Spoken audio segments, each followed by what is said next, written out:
চলে এসেছি আমাদের চ্যানেলে সেই বাইপাস ধাবাতে যাওয়ার একটি ভিডিও আমি পোস্ট করলাম, আপনাদের সাথে শেয়ার করলাম।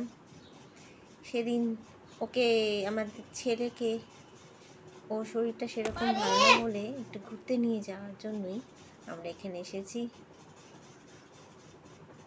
এই যে দুষ্টু বেটা, দুষ্টু বাবা, ওকে কোলে রেখে দেওয়া হয়েছে, কারণ এদিক ওদিক চলে যাচ্ছে, হেঁটে বেড়াচ্ছে সারা হোটেলময়।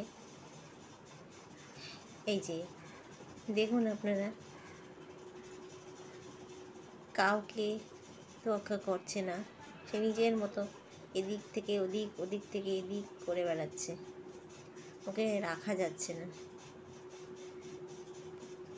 Thank you.